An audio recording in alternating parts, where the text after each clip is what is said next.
Hello students, कैसे हैं आप। आज जैसे कि पीछे टॉपिक देख रहे हो आर्टिकल, बहुत ही खूबसूरत टॉपिक है, बहुत ही प्यारा टॉपिक है। और इसमें कुछ छोटी छोटी बातें जो आपको बताने वाला हूं। जो आर्टिकल आप बचपन से स्कूल और कॉलेज में पढ़ते आए हैं उसमें कुछ कमियां हैं जिनको मैं पूरा करने वाला हूं, कुछ इंप्रूवमेंट हैं जो मैं आपको यहां पर करके दे रहा हूं। देखिए जरा, जैसे हम बचपन से पढ़ रहे हैं आर्टिकल ए और एन और द। चलिए पहले तो मैं आर्टिकल के कुछ मीनिंग आपको बता दूं। आर्टिकल का ही एक मतलब होता है लेख। जैसे आप न्यूज़पेपर में आर्टिकल पढ़ते हैं, लेख पढ़ते हैं, उसको भी आर्टिकल ही कहा जाता है। एक और नया वर्ड, संविधान में आप आर्टिकल, जिसको आप हिंदी में अनुच्छेद के नाम से भी जानते हो। अब ऐसे ही हमारे बैग्स में या हमारे पर्स में या हमारी ड्रॉअर में या हमारी गाड़ी में काफी सारे आर्टिकल्स पड़े होते हैं। यानी कि मैं चीज की बात करता हूं, वस्तुओं की बात कर रहा हूं।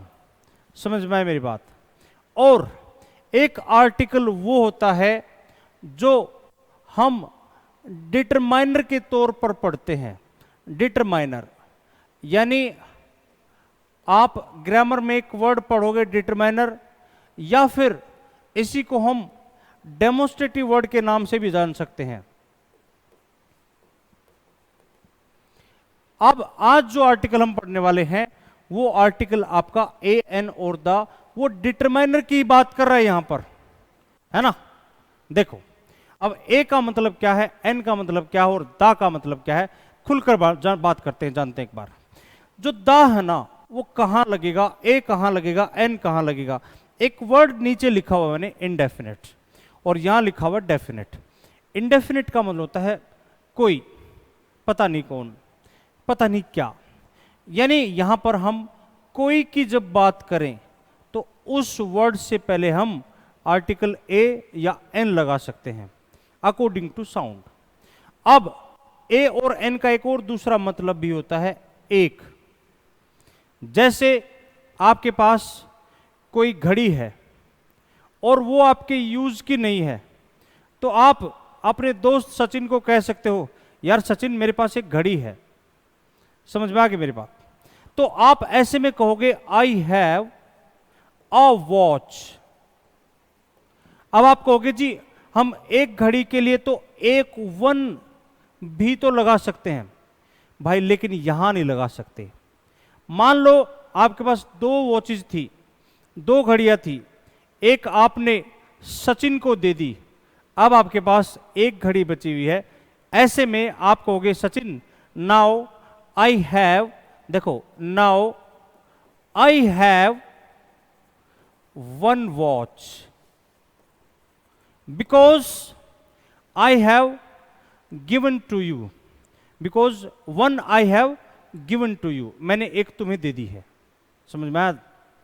मान लो आप किसी एक आदमी से मिलो जिसको आप जानते नहीं हो, आप यूं कहोगे आई मेट अ पर्सन, मैं एक आदमी से मिला, अनजान है तो वो एक आदमी है।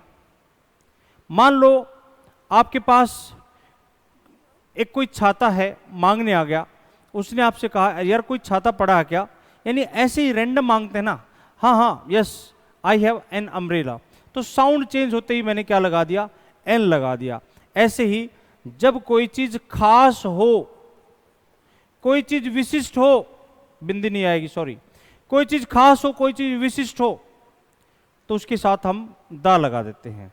जैसे आप कह सकते हो सचिन मेरे पास वो घड़ी है जो तुमने ही मुझे गिफ्ट की थी, I have the watch which you gifted me, तो मैं इसको कुछ यू कहूंगा, आई हैव द वॉच, मेरे पास वो खास घड़ी है विच यू गिफ्टेड मी। समझ में आ गई मेरी बात। तो जब कभी भी आप किसी खास को कहोगे तो उससे पहले आप दा लगा सकते हो। जैसे हमारे बहुत ही प्यारे मेरे छोटे भाई और कमाल के इतिहासविद द पांडे सर, मैं अक्सर उनके नाम से पहले दा लगा दिया करता हूं, तो द पांडे सर हो गए। अब चलिए थोड़ा सा और आगे बढ़ते हैं हम। अब यहां पर कहां लगेगा ए, कहां लगेगा एन, तो मैं आपको थोड़ा सा समझा दूं कि ए कहां लगेगा, यहां लिख दे रहा हूं ए। जब कभी भी if the first letter of any singular countable noun, यदि कोई भी सिंगुलर काउंटेबल नाउन है तो उससे पहले आप ए लगाएंगे। याद रखना एनी की सेंस आएगी, पहले एनी की सेंस आएगी, फिर आप उससे पहले दा लगाओगे, सॉरी ए लगाओगे, मैं उल्टा बोल गया। जैसे अ कैट, अब कैट जो शब्द है वो अनकाउंटेबल है, वो भी कैसे भला, जैसे देखो जिसका हम प्लूरल बना सकते हो उनको हम काउंटेबल नाउन कहते हैं। अब अ डॉग यानी डॉग्स बनाया जा सकता है, लेकिन जब ये डॉग्स होगा तो ये प्लूरल हो जाएगा, ये डॉग रहेगा तो सिंगुलर। तो मैंने क्या लिखा है, सिंगुलर भी हो और काउंटेबल नाउन भी हो, तो उससे पहले हम क्या लगाएंगे, ए लगाएंगे, याद रखेंगे। A ball, a toy. लेकिन अगर मैं बात करूं ए एन और दा की, तो थोड़ा सा और आगे बढ़ते हैं। एन कहां लगेगा, ए तो मैंने बता दिया, अब एन कहां लगेगा, मोटी बात बता दे रहा हूं। जैसे जब मैं बात करूं, जब कभी भी किसी भी वर्ड का फर्स्ट लेटर वोवल हो, फर्स्ट लेटर वोवल हो, तो ऐसे में हम क्या करेंगे, उससे पहले हम एन रख देंगे। कैसे, एन एप्पल, एन एग, आप देख पा रहे हैं, an ink pot, an umbrella, an ox. ये अधूरा ज्ञान है मेरे भाई, ये अधूरा है, पूरा कैसे होगा।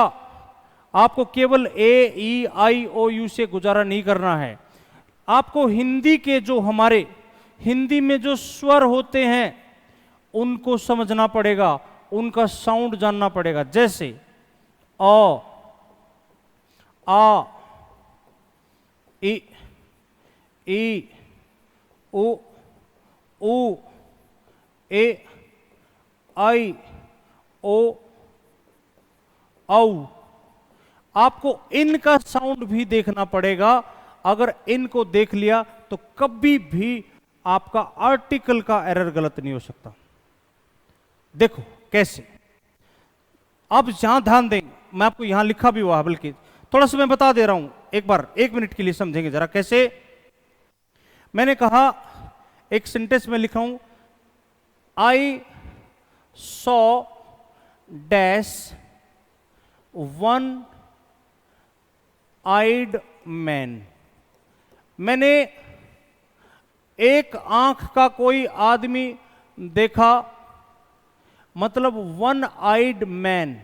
कहने का मतलब है यहां पर जो ये साउंड है, वैसे तो ए E I O U family का है, लेकिन यहां पर अगर आप देखो इसका साउंड क्या आ रहा है, वो, यानी ये व्यंजन में से लिया गया है, जो क ख ग होते हैं हमारे उनमें से, इसलिए यहां पर व का साउंड आ रहा है।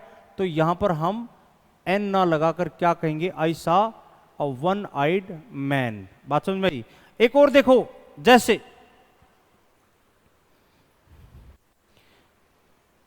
She is dash honest lady. अब यहां पर वैसे तो एच कॉन्सोनेंट है, लेकिन साउंड किसका आ रहा है, ओ का। तो क्या लगाएंगे हम यहां पर, एन ऑनेस्ट लगाएंगे। लेकिन अगर मैं लिखूं C is dash unique lady, अब यूं तो U A E I O U family का मेंबर है, लेकिन इसका साउंड ये आ रहा है, यानी ये व्यंजन स्वर ना होकर व्यंजन है, इसलिए कभी भी यहां पर एन नहीं आकर ए आएगा, भूल कर भी एन नहीं लगाएंगे। अ यूनिक लेडी, बात समझ में आई। A university person, a European citizen.